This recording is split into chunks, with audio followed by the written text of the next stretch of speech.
Very good morning everybody. मैं सभी का स्वागत करता हूं फिजिक्स ज्ञान मुकेश नाइक चैनल पे। आज बच्चों हम लोग क्लास 10 का साइंस पार्ट 1 में ग्रेविटेशन पहला ही चैप्टर है। उसमें आप लोगों को न्यूटन्स लॉ क्या होता है, न्यूटन्स लॉ ऑफ ग्रेविटेशन क्या होता है, उसके बाद में acceleration due to the gravity क्या है, केप्लर्स लॉ क्या है, यह सभी वीडियो ऑलरेडी अपलोड कर चुका हूं बच्चों। तो मैंने प्लेलिस्ट जाके बनाई है, आप लोग जाके प्लेलिस्ट पे देख सकते हो पूरे चैप्टर के बहुत डिटेल में बच्चों। भले आप 10th में हो, लेकिन जो बच्चे नीट जेईई की तैयारी कर रहे हो, उनका किसी का ड्रीम हो, तो बच्चों आज से इस लेक्चर को फॉलो करो। बहुत बढ़िया लेक्चर दिए हैं और बहुत बढ़िया बढ़िया मैंने सवाल लिए हैं। तो बच्चों हम लोग स्टार्ट करने जा रहे हैं आज मास एंड वेट। बहुत सारे बच्चों को आज भी कंफ्यूजन है कि मास और वेट सेम होता है क्या। नहीं बच्चों, बहुत बड़ा डिफरेंस है। बहुत बच्चों के दिमाग में कंफ्यूजन है, मैं इस कंफ्यूजन को दूर करना चाहता हूं। तो सबसे पहले बच्चों यहां मास, इसमें एक सवाल भी आता है बोर्ड लेवल पे, distinguish between the mass and weight, दोनों में फर्क क्या है, क्या अंतर है दोनों में, यह सवाल हमेशा आते रहता है। साथ में इसके ऊपर एमसीक्यूज भी हो सकता है, साथ में बच्चों न्यूमेरिकल भी हो सकता है वेट निकालने के लिए। तो बच्चों आज के लेक्चर के लिए हम लोग आगे बढ़ रहे हैं। सबसे पहले हम लोग मास के बारे में बात करेंगे, ठीक है बच्चों। सबसे पहले मास की जो डिफाइन है ना, वो शॉर्टकट में मैं आपको बताना चाहता हूं कि मास क्या है बच्चों, अमाउंट ऑफ मैटर, ठीक है, amount of matter present in object. जो ऑब्जेक्ट है बच्चों, इसमें कितने मैटर्स है। जैसे कि मैं एग्जांपल बोलूं, मेरे शरीर के अंदर कितने बोन्स है, कितना मटेरियल भरे वाला है, तो अमाउंट, कितना अमाउंट ऑफ मैटर से बच्चों मेरे शरीर में, इसको कहते हैं एक्चुअल में मास। बात समझ में आ रही है बच्चों।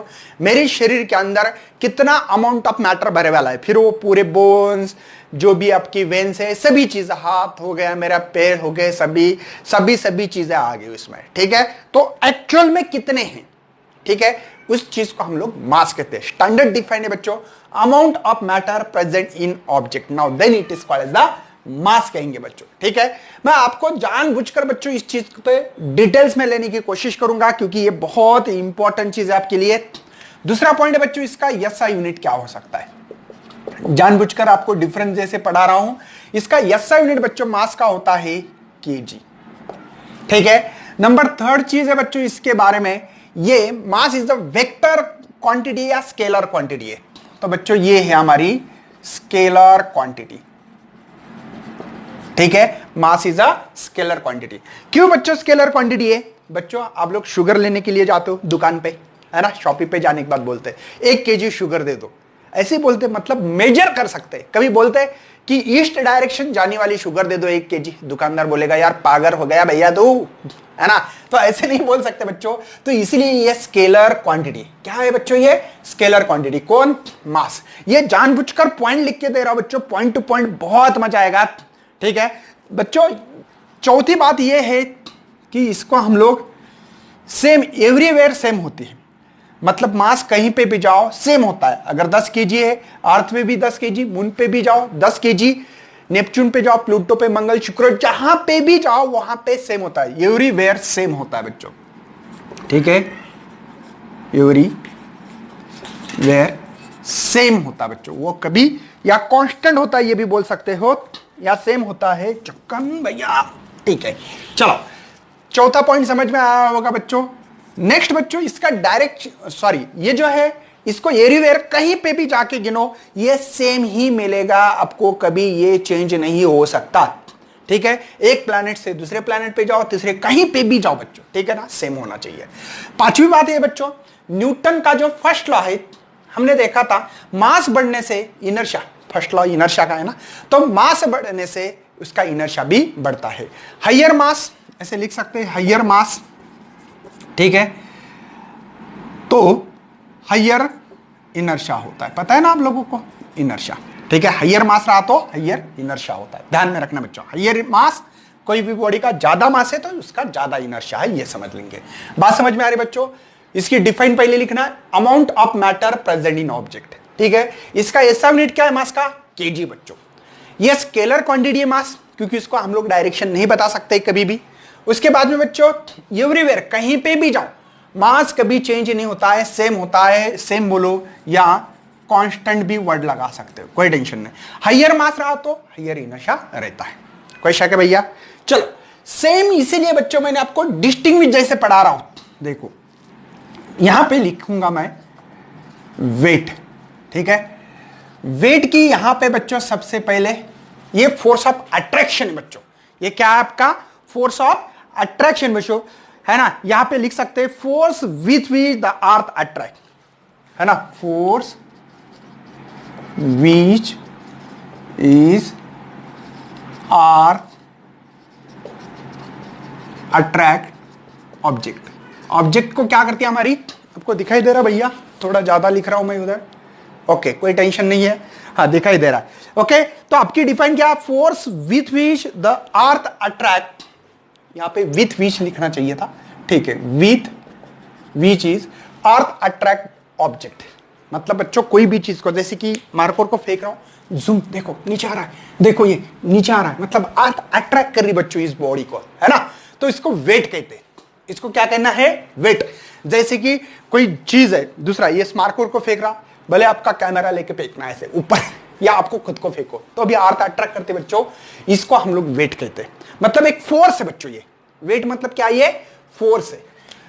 दूसरी चीज बच्चों यहां पे इसका जो एसआई यूनिट है बच्चों, एसआई यूनिट, फोर्स का एसआई यूनिट क्या होगा? न्यूटन होगा। क्या है बच्चों? न्यूटन है, ठीक है? मतलब इसका जो वेट एक फोर्स है और फोर्स का यूनिट होता है बच्चों न्यूटन। थर्ड चीज है बच्चों आपके लिए यहां पे कि ये वेक्टर क्वांटिटी है। बहुत बढ़िया बच्चों, ये वेक्टर क्वांटिटी क्यों है समझा दूंगा, टेंशन मत लेना बच्चों, आपके लिए मैं खड़ा यहां पे। अर्थ है बच्चों, ये सेंटर है अर्थ का। कोई बॉल ऊपर फेंकने के बाद कहां अट्रैक्ट होता है बच्चों? टुवर्ड द सेंटर, सेंटर के तरफ अट्रैक्ट होता है। डायरेक्शन बता दिया आपने तो। सर 5 किलोमीटर पे कोई पत्थर हो, देखो ये होगा डिस्टेंस, और इसका डायरेक्शन किस तरफ है बच्चों? अर्थ की तरफ। भले आपने मार्कर ऊपर भी फेंका तो भी अर्थ उसको खींच रहा है सेंटर की तरफ। जैसे कि इस मार्कर को फेंका बच्चों, ऊपर भी जा रहा है ना, तो अभी इसका डायरेक्शन नीचे, फोर्स का डायरेक्शन नीचे बच्चों, इसलिए इसकी स्पीड कम कम कम होते जा रही है। फोर्स नीचे खींच रहा है ना, कहां? सेंटर की तरफ बच्चों। मतलब 5 किलोमीटर अपने फेंका, ये बात सही है, इसका मैग्नीट्यूड भी बता रहा हूं। साथ में मैंने बोला बच्चों इस फोर्स का डायरेक्शन जो है वो सेंटर की तरफ है, ध्यान रखना है बच्चों। इसीलिए वेक्टर क्वांटिटी, मतलब मेजर भी कर रहा हूं, साथ में बच्चों डायरेक्शन दिखा रहा हूं, इसको वेक्टर क्वांटिटी कहते हैं। इसके पहले मैंने बहुत बढ़िया स्केलर वेक्टर क्वांटिटी को मैंने आपको बताया था बच्चों। नंबर 4 जो है, हाँ ये हमेशा प्लेस टू प्लेस चेंज होता है। वेट क्या होता है बच्चों? प्लेस टू प्लेस चेंजेस, मतलब बच्चों वेट चेंज होता है। जैसे कि क्यों होता है, इसका एक्सप्लेनेशन आपको मिलने वाला है। पहले डिस्टिंग्विश जैसे क्वेश्चन समझ लो, उसके बाद में बच्चों यहां पे 5वां पॉइंट आने की जरूरत नहीं है। 4 पॉइंट लिखे तो आपको 2 मेरे ख्याल से 1 मार्क 2 मार्क 2 ही आते हैं मैक्सिमम करके, तीसरा पॉइंट तो आता ही नहीं है। चलो तो भी मैं आप लोगों को बता देता हूं बच्चों, यहां पे हम लोग लिख सकते हैं प्लेस टू प्लेस चेंज होने वाला है, ठीक है? ओके समझ में आ रहा है? अब ये प्लेस टू प्लेस चेंज क्यों होगा बच्चों, इसका रीजन है मेरे पास। इसका फार्मूला है बच्चों, 5वें जगह पे फार्मूला लिख सकते हैं, F is equal to m a लिखते हैं हम लोग, Newton second law, F is equal to m a. लेकिन ये किसके कारण बच्चों? इसकी जो स्पीड चेंज हो रही है उसको एक्सेलरेशन कहते हैं। किसी चीज की स्पीड चेंज होना उसको एक्सेलरेशन कहा जाता है, और ये एक्सेलरेशन है जी बच्चों। कल ही मैंने आपको बता दिया था, फोर्स ग्रेविटेशनल एक्सेलरेशन, सॉरी अर्थ ग्रेविटेशनल एक्सेलरेशन, अर्थ ग्रेविटेशनल एक्सेलरेशन। वीडियो देखो बच्चों, बहुत बढ़िया मैंने कंटेंट दी उसमें। तो एक ही जगह पे जी लिख सकता हूं मैं, तो F is equal to M G. समझ में आ रहा है? F is equal to M G, मतलब बच्चों यहां पे मैं एम जी लिख सकता हूं। मुझे ये चीज पता है बच्चों, कल आप लोगों ने जी चेंज क्यों क्यों होता है, वेरिएशन ऑफ जी, क्या वीडियो बच्चों इसके पहले का 6 नंबर का, वेरिएशन ऑफ जी, जी का वेरिएशन क्यों क्यों होता है? हाइयर हाइट के कारण, ऊपर जाओ तो ग्रेविटी कम, नीचे जाओ जमीन के अंदर बोरवेल, नीचे जाओ तो भी कम, सबसे ज्यादा surface of the earth, shape earth का शेप के कारण भी होता है बच्चों, रोटेशन ऑफ अर्थ होता है ना, उसके कारण भी ग्रेविटी चेंज होती है। मतलब जी वेरिएबल है, जी वेरिएबल। बच्चों इसी चीज को हम फोर्स को वेट बोलते हैं, मतलब वेट का फार्मूला mg लिखो या F का फार्मूला mg लिखो, कोई दिक्कत नहीं है। मतलब बच्चों इसीलिए जैसे कि ये मास कांस्टेंट, बच्चों कहीं पे भी जाओ कांस्टेंट है, ये कांस्टेंट प्लेस टू प्लेस क्यों चेंज हो रहा है? क्योंकि बच्चों मास तो कांस्टेंट है, ठीक है, ये जो मास है मास ऑफ ऑब्जेक्ट है कांस्टेंट, लेकिन बच्चों ये जो g है, ये जो g दिख रहा है, इसका नाम है हमारे पास acceleration due to gravity change होती है हमेशा, और इसके कारण बच्चों हमारा वेट चेंज होता है। ऐ, समझ में आ रहा है भैया? कुछ पल्ले पड़ रहा है? अच्छी बात है सर। सर आपने जो लिखा ये फार्मूला, हाँ वेट का फार्मूला mg, ठीक है, क्या याद है बच्चों g का फार्मूला होता है gm by R square on the earth surface पे रहा तो, मतलब ये जो अर्थ है हम लोग रहते हैं तब की बात बच्चों, नहीं तो स्मॉल आर इस्तेमाल करना, ठीक है ना। तो weight is equal to small m, ये होगा g, ये capital M divide by R square, या वेट को ऐसे लिख सकते हैं हम लोग w is equal to g capital M small m divide by R square. Weight का ये भी फार्मूला बनता है बच्चों। ओए समझ में आ गया? वेट का फार्मूला, ये वेट निकालना है किसी चीज का तो ये फार्मूला आप लोगों को लगाना पड़ेगा। श्योर एंड श्योर बच्चों आप लोग वेट निकाल सकते हो, कोई टेंशन बच्चों। प्लेस टू प्लेस क्यों चेंज हो रहा है? जैसे कि मून पे जाओ तो 1/6 ग्रेविटी कम होती है अर्थ सरफेस से, तो वहां पे वेट चेंज होगा क्योंकि जी कम हो गया ना। अरे स्मॉल जी चेंज हो गई तो वेट भी चेंज होता, लेकिन मास चेंज नहीं। आपने, अगर मैं यहां पे अर्थ पे हूं तो बच्चों अगर मैं मून पे जाऊं तो मेरा मास वही, मेरा अमाउंट ऑफ कंटेंट 206 बोन्स है, 2 आंखें है, नोज है ना, 2 हाथ है, 2 पैर है, सभी चीज वहीं पे भी है, मतलब मास वही है बच्चों। लेकिन उसका जो अट्रैक्शन कर रही है मुझे, जो सरफेस, जो प्लैनेट का हो, सैटेलाइट का हो, जैसे कि मून का मून ये सैटेलाइट है बच्चों, वहां पे जो अट्रैक्शन वाला जो फोर्स है ना वो कम है, जो अर्थ पे ज्यादा है बच्चों। समझ में आ रहा है कुछ? कोई टेंशन है? ओके चलो बच्चों, थोड़ा सा आपकी बुक्स में एक चीज दी वाली राज नाम की, मेरे ख्याल से ये चीज आपको डिस्टिंग्विश भी क्वेश्चन आया तो भी आप लिख सकते हो, अदरवाइज आप लोग थोड़ा देख लेना कि कैसे करना उसको मैनेज, ठीक है। मैंने जानबूझकर बुक्स में से कुछ अलग दिया है। उसके बाद में बच्चों आपको इस क्वेश्चन, मतलब नीचे एक एक्चुअली एक्सप्लेनेशन दिया है, वेट और मास क्या होता है। जैसे कि हम लोग बोलते हैं किसी राजूज का मास है हमारे पास, वेट है सॉरी 75 kg ऐसे बोलते हैं। एक्चुअली साइंटिफिक लैंग्वेज में ये गलत होगा। क्यों होगा, क्या होगा, मैं बात बताऊंगा बच्चों आपको, क्योंकि केजी ये जो मास का यूनिट है, वेट का तो न्यूटन है भैया। तो सही क्या गलत क्या हम लोग आप बात बताएंगे। जो वेट मशीन नहीं का बच्चों मास देती है, जो वेइंग मशीन होती है ना आपका, जो वेइंग मशीन पे हम लोग जाके गिनते हैं हमारा मास, वो मास होता है, वेट नहीं होता है। तो वेट कितना और मास कितना है बच्चों? तो राजू का जो मास दिया नीचे आप लोगों को, वो दिवाला है 75 kg। और जो वेट है बच्चों, वेट मतलब ग्रेविटेशनल फोर्स है। वेट मतलब क्या है? ग्रेविटेशनल फोर्स है बच्चों। और इस फोर्स को हम लोग ऐसे लिख सकते हैं कि mg। अब हम लोगों को मास पता है 75 और ये पता है बच्चों 9.8, तो मेरे ख्याल से ये आपको मिलेगा इनका मल्टीप्लिकेशन। मतलब बच्चों ये एक्चुअल में ये वेट है, ग्रेविटेशनल फोर्स है ये, ठीक है। एक्चुअल में वेइंग मशीन जो है बच्चों हम लोगों को, ये हम लोगों को बताता है अपना मास कितना है। एक्चुअल में तो वेट तो इतना, सॉरी न्यूटन नहीं भैया, सॉरी केजी नहीं है, न्यूटन होता है। ये तो फोर्स है बच्चों, ये ग्रेविटेशनल फोर्स है जो वेट होता है। तो ये आपको वहां पे डिस्टिंग्विश करके दिया है, अच्छी तरह से पढ़ना है। इसके बाद में बच्चों आपको कुछ सवाल है, जो सवाल आपके बुक्स में दिए मैं पढ़ के बताऊंगा आपको। यूज योर ब्रेन, आपका ब्रेन इस्तेमाल करना है। सवाल दिया है बच्चों सबसे पहले, will you weight remain constant as we go above the surface of the earth. उनका कहना है कि क्या हमारा वेट कांस्टेंट हो सकता है above the surface of the अर्थ गए तो? ऊपर नीचे इधर उधर, अगर ऊपर जाओगे या इधर भी गए इधर भी, कहां पे भी गए समझो, एक कंसिडर आपको। तो अबव द अर्थ कहां है? ठीक है, ऊपर गए। ऊपर गए तो क्या आ रहा है बच्चों? यहां पे आर हमारा, क्योंकि बच्चों हम लोगों को वेट जो है वो है G capital M small m divided by distance square बोलेंगे, आर स्क्वायर बोलेंगे। तो डिस्टेंस बढ़ रहा है बच्चों तो वेट कम होगा ना। अरे बच्चों ये तो रेडियस ऑफ अर्थ है और ये हाइट है, ये स्मॉल आर का मतलब होगा आर प्लस एच। बच्चों डिनोमिनेटर बढ़ रहा है तो इसकी वैल्यू कम होती है ना, इनवर्सली प्रोपोर्शनल है। तो इसका मतलब बच्चों कहीं पे भी 100% वेट कांस्टेंट नहीं होता है, वेरिएबल होता है। पहले क्वेश्चन का आंसर है। क्यों, इसका रीजन समझ में आ रहा है? जितना ये बढ़ेगा उतना ये कम होगा। जैसे कि आप लोगों ने यहां पे weight is equal to M G लिखा है, मैंने जी की वैल्यू यहां पे पुट करके दिखा आपको, GM/r²। ठीक है ना। अब ये स्मॉल r क्यों लिखा है? क्योंकि एक्चुअल में distance centre to centre, Newton's law of gravitation पता है ना बच्चों, सेंटर टू सेंटर का डिस्टेंस है ये।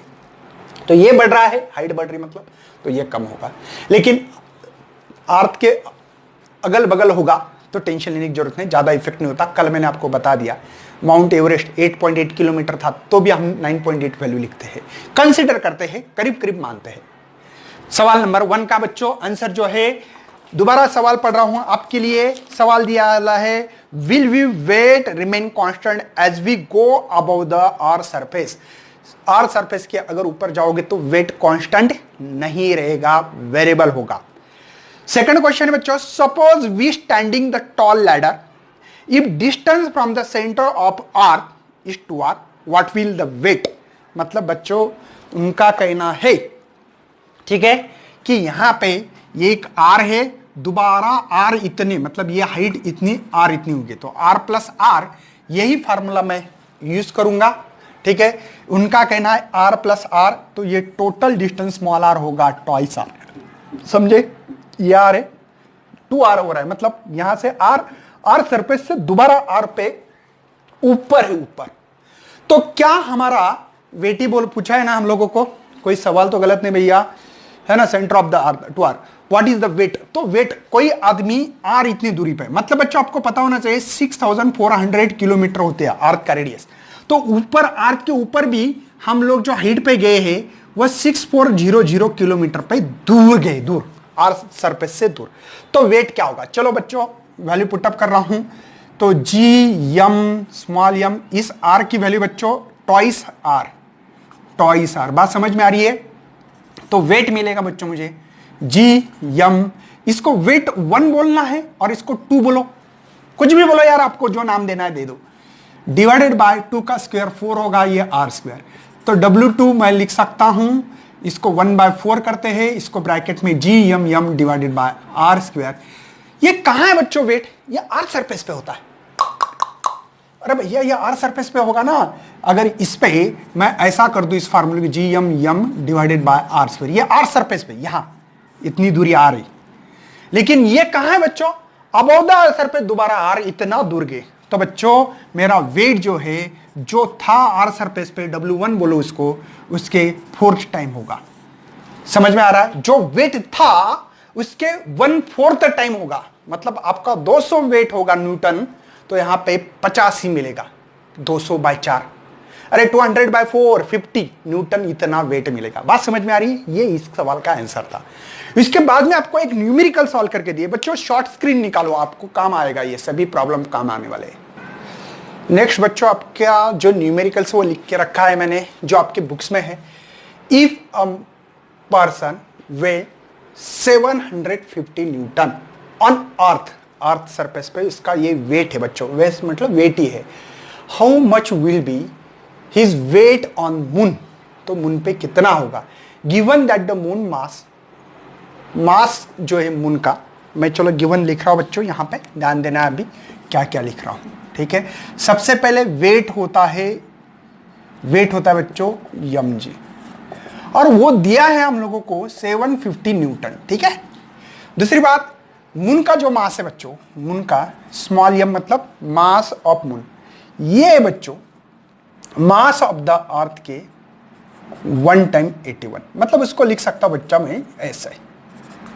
कोई शक है भैया, समझ में आ रहा है, कोई टेंशन लेने की जरूरत नहीं भैया। ठीक है, आपके बुक्स में से थोड़ा सा अलग करने की कोशिश करूंगा मैं। दैट ऑफ द अर्थ, ये अर्थ से 180, रेडियस दिया वाला बच्चों मून की, है ना, वो इतनी है। सही बच्चों, कोई टेंशन है, समझ में आ रहा है। आपको निकालना क्या है बच्चों, दैट ऑफ अर्थ, मतलब आपको निकालना है मेरे ख्याल से यहां पे जो है ना, वेट कितना होगा, वेट ऑफ द मून पे कितना होगा, अर्थ पे 750 न्यूटन है, तो उस पे कितना होगा। हम लोग काम करेंगे यार, सिंपल सी बात है, हम लोग काम कर सकते हैं, weight is equal to m है ना, G M divided by distance का स्क्वायर। तो ये बच्चों हम लोग फार्मूला है, लेकिन एक काम करते हैं, थोड़ा सा जरा सा माइंड लगाएंगे। ये मून के लिए है, जी तो कांस्टेंट होगा बच्चों, उसमें कोई दिक्कत नहीं। आपकी बुक्स में से थोड़ा सा अलग सवाल करने की कोशिश करिए। मास ऑफ द मून बच्चों है, ठीक है, थोड़ा ज्यादा हार्ड होगा क्या, रहने दो, कोई प्रॉब्लम नहीं है, आपकी बुक जैसे ही करते हैं। क्योंकि बच्चों आप 12 के नहीं हो तो आपका दिमाग घूम जाएगा, फिर बोलेंगे सर क्या पढ़ा रहे, है ना, टेंशन आएगी। तो मैं एक काम करता बच्चों, थोड़ा सा इसी को मैं, ठीक है, घुमा रहा हूं। तो ये mass of the earth divide by mass of the moon is equal to 81। बात समझ में आएगी बच्चों, इधर लिखा, इसको इधर ला लिया। वैसे radius of mass moon, sorry, radius of अर्थ ये 3.7 है। तो यहां पे radius of earth divide by radius of moon, समझ में आ रहा है बच्चों, क्रॉस इधर आ जाता है। तो ये इसका रेशो है, ये मास का रेशो, कोई टेंशन नहीं बच्चों, ठीक है, ओके, ऑल इज वेल। ये मुझे गिवन डेटा फिलहाल में दिया है बच्चों। सिंपल सी बात है, मेरे पास एक फार्मूला बच्चों, देखो, weight is equal to M G. Weight पता है मुझे 750 है बच्चों। मास, जी की वैल्यू होती है बच्चों, जी मास ऑफ द अर्थ, ये कहां पे है बच्चों, अर्थ पे है 750। इसलिए मैं, आप बोलेंगे सर ये स्मॉल एम है बच्चों, मतलब जो भी होगा पर्सन है उसका मास है वो, और ये अर्थ का मास है, ध्यान देना बच्चों, डिवाइड बाय रेडियस ऑफ अर्थ। अब बोलेंगे क्यों लिखा है, क्योंकि बच्चों ये अर्थ के लिए, अच्छी बात है। मैं मास निकाल सकता हूं बच्चों, अर्थ पे कितना है, फिर इस, तो दोनों का मल्टीप्लिकेशन 750 RE, इसको डिवाइडेड बाय लाना पड़ेगा बच्चों, है ना, कोई टेंशन है भैया, ये मास है। अब मुझे मून पे निकालना है, ये weight of, weight on moon बोलना पड़ेगा ना, ऑन मून। तो वेट है बच्चों यम जी, ये मून के लिए, समझ लो बच्चों। और ये मास स्मॉल एम लिखो लगे तो आपको कंफ्यूजन। तो वेट ऑफ ये मून पे निकाल रहा हूं मैं, या अर्थ पे था, ये मून पे है। चलो, तो स्मॉल एम की वैल्यू ये है बच्चों, क्या है, 750 radius of earth divided by G, मेरे ख्याल से स्क्वायर है भैया, स्क्वायर है ना, जीएम बाय आर स्क्वायर, हाँ ठीक है, मल्टीप्लाई, ये स्मॉल जी किसकी बच्चों, स्मॉल जी की वैल्यू याद है ना आपको, जीएम बाय आर स्क्वायर, समझे ना। तो ये कौन है, ये पूरा मास है। मास तो दोनों तरफ सेम रहने वाला है, भले वो मून पे हो या अर्थ पे, mass is remain constant, anywhere कहीं जाओ कांस्टेंट है, वेट चेंज होता है ओनली। चलो जी, ओके सर, ये अर्थ के लिए है, ये मास है बच्चों, ये मून के लिए, क्योंकि मून के लिए लिख रहा हूं बच्चों अभी मैं, बात समझ में आ रही है। मेरे ख्याल से जी से जी मरवाया दो, तो ये हो रहे 750, ओके सर। ये रेडियस वाली चीज एक जगह पे लिखता हूं स्क्वायर, और मास of the moon divide by mass of the अर्थ, कोई शक है भैया। तो वेट ऑफ मून 750, अच्छी बात है। Radius of earth upon radius of moon, radius of अर्थ इसका है ना, इसकी वैल्यू मेरे पास, और ये है स्क्वायर। आप ध्यान रखना बच्चों, ये जो रेशियो है ना, ये इसको उल्टा रेशियो है, मतलब यहाँ पे कुछ नहीं 1 है, तो उसको उल्टा कैसे लिखेंगे, दिखाई तो दे रहा भैया, नहीं तो मेरा लिखना चालू है और आपको दिखाई ना दे।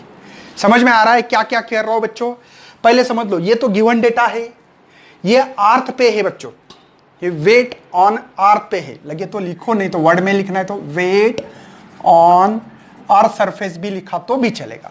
तो यम जी, मैंने बोला एक काम करेंगे, इसकी वैल्यू दी वाली है यम जी, क्या formula, GM by R square, लेकिन कहां, अर्थ पे।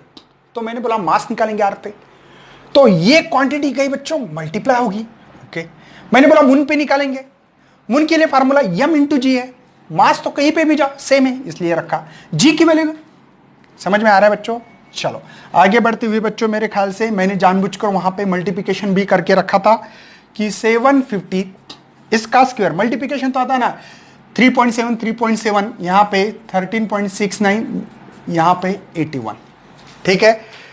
अब कर सकते हो आप अपना सिंपल सा कैलकुलेशन है, 126 कुछ तो आंसर आने वाला है, ऐसे 126.8 न्यूटन इतना आएगा। सिंपल कैलकुलेशन है भैया, आप कर सकते हैं, कोई भी आदमी कर सकता है, कोई टेंशन नहीं है, ठीक है, ओके।